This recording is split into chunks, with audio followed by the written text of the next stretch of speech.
All right, good morning, everyone. Let's get going.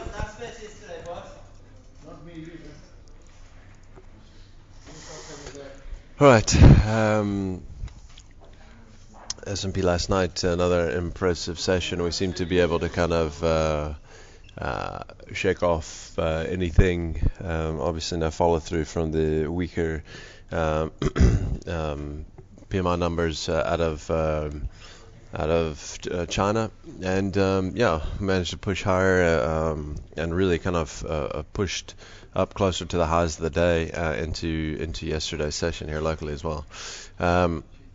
We had Philly Fed numbers yesterday that were weaker than expected in the States. Jobless claims came in basically right in line, and CPI also came in line. So we kind of continue to be looking at. I thought that yesterday's jobless claims numbers are probably slightly better than expected, due to continued poor weather. So I thought that was a very good result on the jobless claims number, anyway, the market kind of reacted accordingly.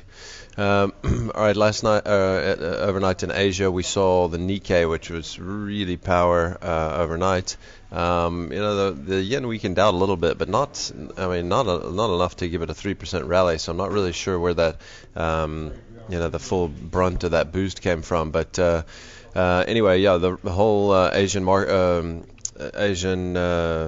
region was up except for Shanghai last night, which was down to the tune of about 1.25%. Kind of just does the opposite every day of what the rest of the world markets do. But continuing to maybe be the laggard there, and also I think maybe be one of the biggest worries on traders' minds globally at the moment. All right, this morning we're looking for Northam's numbers out first thing this morning, which we don't have for you yet. Sorry, I know they're probably out already, but we don't have them on here.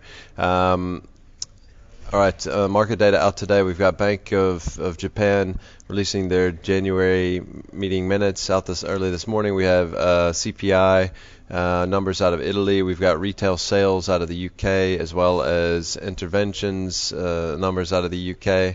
We've got existing home sales numbers in the States later, and then we've got the Fed's Bullard, which is going to speak on the economy in St. Louis and in Austin on the same day, which is going to be pretty, and then Fisher speaking in Austin, Texas a little bit later. All right, let's get into the maps.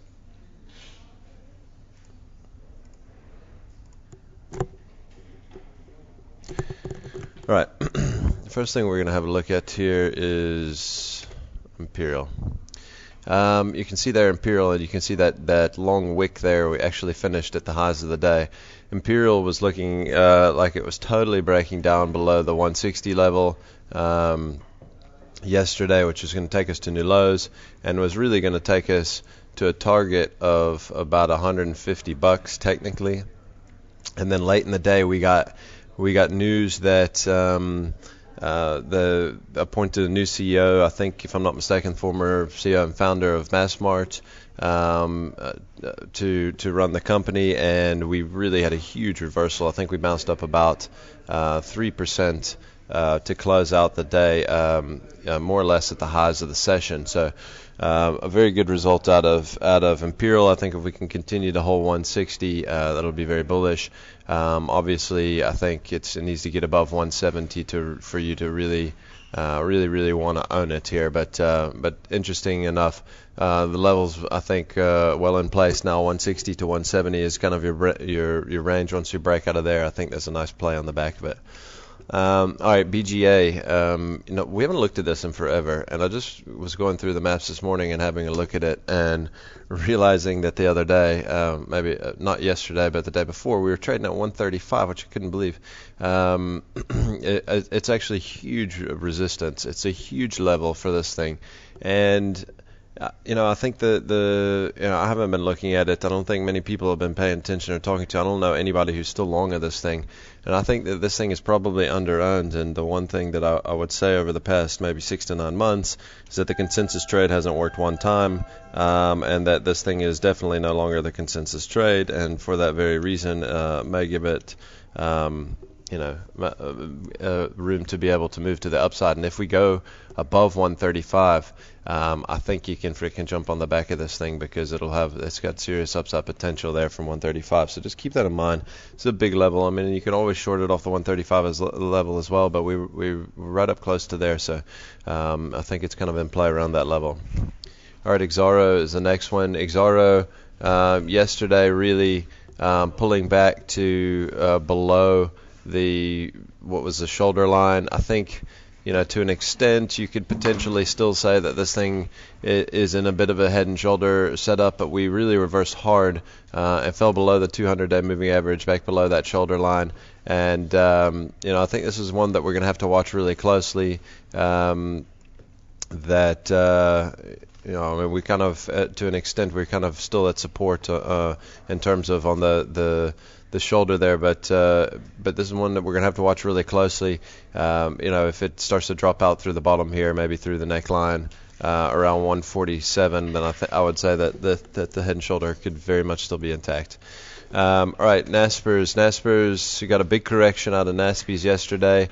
I just want to look at this because and just to see where we might be looking for this thing to come back to support. I think at some point at the very least we'll be looking for this thing to gap fill, which is down around, let's call it 1220, or come back down to the 1180 level, which is where we really broke out from only 5 or 6 sessions ago. So one or the other, I would say we'll look for some sort of pullback to one of those levels in this move. Obviously, 10 cent was up a little bit overnight last night, but that's what we'd be looking for, I think, before you'd really be wanting to dip your toe in on the buy side on Naspers at the moment.